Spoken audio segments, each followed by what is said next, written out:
معزز سامعین و ناظرین، السلام علیکم ورحمۃ اللہ وبرکاتہ۔ آج ہم سورہ یوسف کی آیت نمبر 87 سے 111 تک کا مطالعہ کریں گے، اور اسی کے ساتھ ہی سورہ یوسف کے مطالعہ بھی مکمل ہو جائے گا۔ تو آغاز سے پہلے چند آیات کی تلاوت۔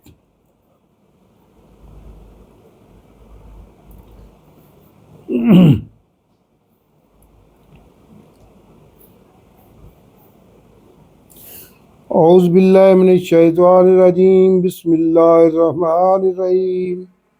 یا بنی اذھبوا فتحسسوا من یوسف واخیہ ولا تیأسوا من روح اللہ انہ لا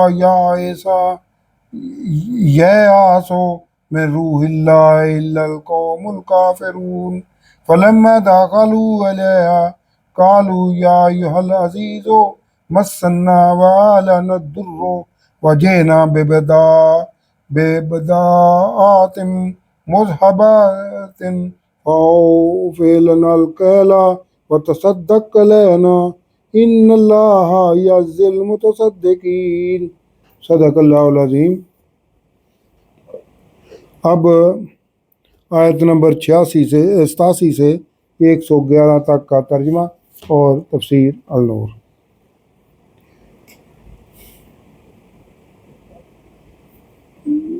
جب حضرت یعقوب علیہ السلام جو ہے مفسودہ رہنے لگے، اور آخر انہوں نے اپنے باقی بیٹوں کو کہا، ایک دفعہ پھر کہا، یعقوب علیہ السلام نے کہا، اے بیٹو جاؤ یوسف علیہ السلام اور اس کے بھائی کو ڈھونڈو، اور اللہ کی رحمت سے مایوس نہ ہونا، بے شک اللہ کی رحمت سے ہی کافر ہی مایوس ہوتے ہیں۔ پھر جب وہ بیٹے یوسف علیہ السلام کے پاس پہنچے تو کہا، اے عزیز مصر، ہمیں اور گھر والوں کو مصیبت کا سامنا کرنا پڑا ہے، اور ہم حقیر پونجی لے کر آئے ہیں، تو آپ علیہ السلام ہمیں پورا ناپ غلہ دے دیں اور ہم پر خیرات کریں، بے شک اللہ خیرات کرنے والوں کو اجر دیتا ہے۔ یوسف علیہ السلام نے بھائیوں سے کہا کہ کیا تمہیں معلوم ہے کہ تم نے یوسف علیہ السلام اور اس کے بھائی بنیامین کے ساتھ کیسا سلوک کیا تھا جب تم نادان تھے؟ بھائی بولے کہ کیا آپ علیہ السلام ہی یوسف ہیں؟ یوسف علیہ السلام نے کہا، ہاں میں ہی یوسف علیہ السلام ہوں، اور یہ بنیامین میرا بھائی ہے۔ بے شک اللہ نے ہم پر احسان کیا ہے، بے شک جو پرہیزگاری اور صبر کرے تو اللہ نیکوں کا اجر ضائع نہیں کرتا۔ بھائی بولے، اللہ کی قسم، بے شک اللہ نے آپ علیہ السلام کو ہم پر فضیلت دی ہے، اور بے شک ہم خطا کار تھے۔ یوسف علیہ السلام نے کہا کہ آج تم پر کوئی لعنت نہیں ہے، اللہ تمہیں معاف کرے، اور وہ سب سے بڑا مہربان ہے۔ اب تم میرا یہ کرتا لے جاؤ، اسے میرے باپ کے منہ پر ڈال دینا، ان کی بینائی واپس آ جائے گی، اور اپنے اہل و عیال کو میرے پاس لے آؤ۔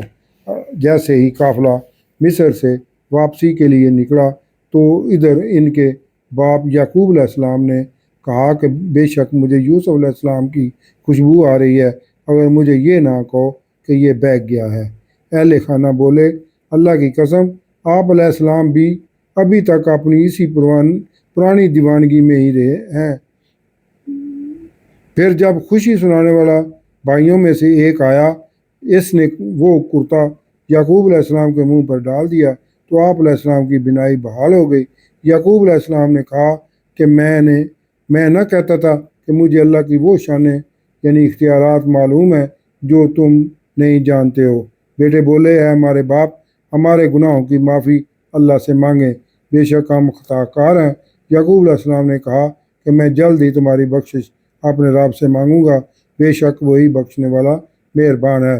اس کے بعد وہ جلد ہی مصر کی طرف روانہ ہو گئے، اور جب وہ یوسف علیہ السلام کے پاس پہنچے، یوسف علیہ السلام استقبال کے لیے شہر سے باہر پہلے ہی پہنچے ہوئے تھے، تو آپ علیہ السلام نے اپنے ماں باپ کو اپنے ساتھ بٹھا لیا اور کہا کہ مصر میں داخل ہو جاؤ، اللہ چاہے تو ایمان کے ساتھ، اور گھر پہنچ کر اپنے باپ کو تخت پر بٹھا دیا، اور سب اس کے لیے سجدے میں گر گئے۔ اور یوسف علیہ السلام نے کہا کہ اے میرے باپ، یہ میرے پہلے خواب کی تعبیر ہے، بے شک اسے میرے رب نے تو سچا کر دکھایا، اور بے شک اس اللہ نے مجھ پر احسان کیا کہ مجھے قید یعنی غلامی سے نکالا اور آپ کو دور بستیوں سے میرے پاس لے آیا، باوجود اس کے کہ شیطان نے مجھ میں اور میرے بھائیوں میں ناچاکی کرا دی تھی۔ بے شک میرا رب جو چاہے آسان کر دے، یعنی بھائیوں اور میرے درمیان جو اسد کی خلیج حائل ہو چکی تھی، اس کا دور ہونا اتنا آسان نہیں تھا، لیکن اللہ نے اسے ہمارے لیے آسان کر دیا۔ بے شک وہی علم والا ہے۔ یوسف علیہ السلام کی دعا، اے میرے رب، بے شک تو نے مجھے سلطنت دی اور مجھے کچھ باتوں یعنی خوابوں کی تعبیر سکھائی۔ اے آسمان اور زمین کے بنانے والے، تو میرا بھی کام بنانے والا ہے، دنیا اور آخرت میں بھی میں مجھے مسلمان اٹھانا اور اپنے مقربین سے ملا دینا، آمین۔ اے نبی، اب حضور کی طرف مخاطب ہو کے فرمایا جا رہا ہے، اے نبی صلی اللہ علیہ وسلم، یہ غیب کی خبریں تھیں جو ہم نے آپ صلی اللہ علیہ وآلہ وسلم کی طرف وحی کر دی ہیں، تاکہ کافروں اور یہود کو دین حق کی صداقت کا پتہ چل جائے، اور آپ صلی اللہ علیہ وسلم اس وقت وہاں موجود نہ تھے۔ یعنی قرآن کا یہ قصہ آپ صلی اللہ علیہ وسلم کا من گڑت نہیں ہے۔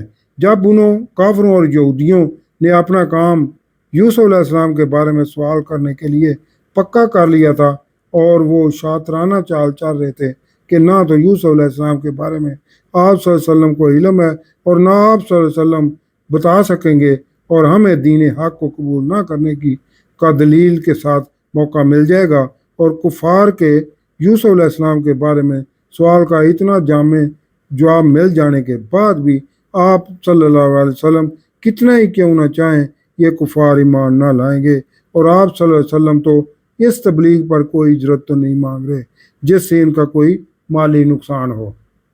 یہ قصہ سارے جہان کے لیے سبق آموز ہے کہ دین حق کی سچی باتیں اور عمل بتاتا ہے، جسے قبول کرنے میں ہی نجات اور فلاح ہے۔ اس کے علاوہ اور کتنی نشانیاں عذاب والی بستیاں ہیں جہاں سے یہ اکثر تجارت کے لیے کفار آتے اور جاتے گزرتے ہیں اور پھر بھی اعراض کرتے ہیں، اور ان میں اکثر اللہ پر ایمان نہیں لاتے جو مشرکوں میں سے ہیں۔ کیا یہ کفار اس سے ڈرتے نہیں کہ اللہ کا عذاب انہیں گھیر لے یا اس پر اچانک قیامت آ جائے اور انہیں خبر تک نہ ہو؟ آپ صلی اللہ علیہ وسلم فرما دیں کہ یہ میری راہ ہے، میں اللہ کی طرف بلاتا ہوں، میں اور میری اتباع کرنے والے اہل بصیرت ہیں، اور اللہ کو پاکی ہے اور میں شرک کرنے والا نہیں ہوں، اور ہم اللہ نے آپ صلی اللہ علیہ وسلم سے پہلے جتنے رسول بھیجے ہیں مرد ہی تھے جنہیں ہم وحی کرتے تھے، اور وہ اپنی بستیوں میں ہی مقیم تھے۔ تو کیا یہ مشرکین زمین پر چلتے نہیں، تجارت کے لیے ان راستوں سے گزرتے نہیں ہیں؟ کہ دیکھیں ان سے پہلے نافرمان قوموں کا کیا انجام ہوا، اور بے شک آخرت کا گھر پرہیزگاروں کے لیے بہتر ہے۔ تو کیا یہ مشرک عقل نہیں رکھتے؟ یہاں تک کہ جب رسولوں کو کامیابی کے ظاہری اسباب کی امید نہ رہی اور لوگوں نے سمجھ لیا کہ رسولوں نے ان سے غلط کہا تھا، تو اس وقت رسولوں کو ہماری مدد آئی تو جسے ہم نے چاہا بچا لیا تھا، اور ہمارا عذاب مجرموں سے ٹلتا نہیں ہے۔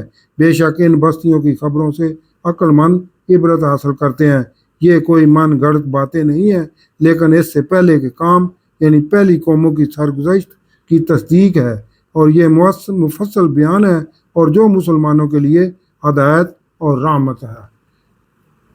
اس کے ساتھ ہی سورہ یوسف کا مطالعہ بھی مکمل ہوا۔ صدق اللہ العظیم۔